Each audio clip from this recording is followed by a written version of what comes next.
In this video, I'm going to show you how to see your coordinators in Minecraft Mobile. It's a very quickly and easy process, so make sure to follow along. In my case, I'm not playing Minecraft Mobile because I don't have Minecraft in my phone. Okay, but it's the same process. I will show you the command to make the process.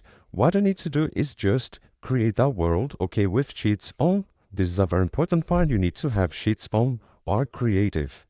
Then you need to open your chat and type the exactly command that I will show you here. /gameroo space show coordinators space true. Okay, you need to type exactly like this. Gameroo show coordinators space true.